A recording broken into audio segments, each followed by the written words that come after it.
बांग्लादेश की अंतरिम सरकार के एडवाइजर मोहम्मद यूनुस अमेरिका में हैं। राष्ट्रपति जो बाइडेन के साथ उनकी मुलाकात की तस्वीरों ने दुनिया भर का ध्यान खींचा है। इन तस्वीरों में बाइडेन मोहम्मद यूनुस पर प्यार लुटाते हुए नजर आ रहे हैं। बाइडेन ने न केवल गर्मजोशी से यूनुस का हाथ पकड़ा है, बल्कि उन्हें एक पुराने मित्र की तरह आत्मीयता से गले भी लगाया।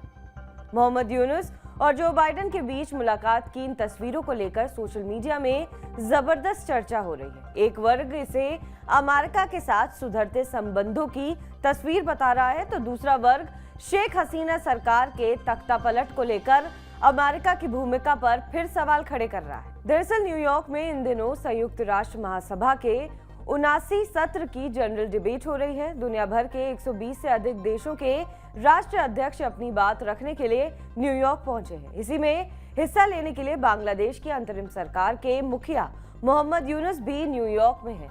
उन्होंने यूएनजीए के इतर बाइडेन से मुलाकात की।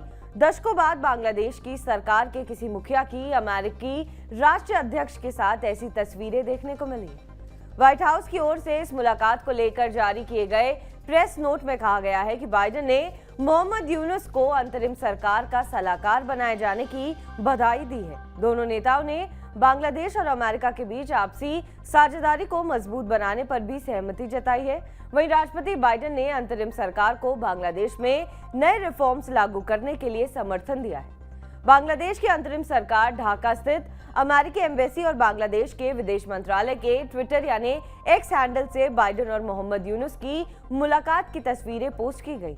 एशियाई भू राजनीति और सुरक्षा मामलों के विशेषज्ञ ब्राहा चेलानी ने सोशल मीडिया प्लेटफॉर्म एक्स पर बाइडेन और यूनुस की मुलाकात की तस्वीर पोस्ट कर सवाल उठाया है। उन्होंने लिखा है कि वेनेजुएला में तख्तापलट के नाकाम प्रयास और कांगो में तख्तापलट की कोशिश के लिए 3 अमेरिकी अधिकारियों को मौत की सजा सुनाए जाने के बाद जो बाइडेन ने बांग्लादेश की सैन्य स्थापित सरकार के नाम मात्र के मुखिया मोहम्मद यूनुस से मुलाकात की और उनकी सरकार को पूर्ण समर्थन दिया। वहीं अर्थशास्त्री डॉक्टर सुब्रतो रॉय ने भी इन तस्वीरों पर प्रतिक्रिया देते हुए लिखा है कि बांग्लादेश केवल भारत की वजह से एक स्वतंत्र और संप्रभु देश बना रहा है, लेकिन अब उसे चुनना है कि वो स्वतंत्र रूप से इस्लामवादी बनेगा या अमेरिका के इशारों पर चलने वाला देश बनेगा।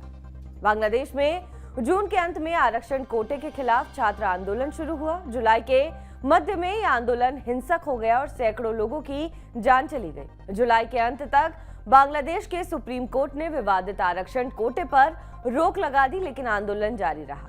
आरक्षण के खिलाफ शुरू हुआ आंदोलन अचानक शेख हसीना सरकार के खिलाफ खड़ा हो गया। प्रदर्शनकारी शेख हसीना से इस्तीफे की मांग करने लगे। हिंसक आंदोलन के बीच आखिरकार शेख हसीना को प्रधानमंत्री पद से इस्तीफा देना पड़ा। 5 अगस्त को जब शेख हसीना सरकार का तख्तापलट हुआ तो कई रिपोर्ट्स में इसके पीछे अमेरिका का हाथ होने की आशंका जताई गई थी।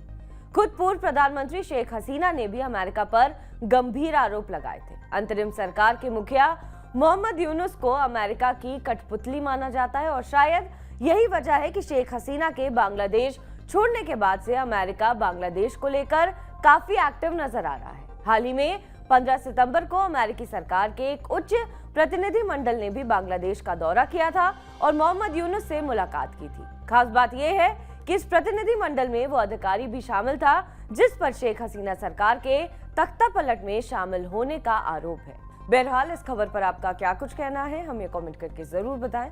बाकी देश और विदेश की तमाम बड़ी खबरों के लिए आप देखते रहें TV9 डिजिटल।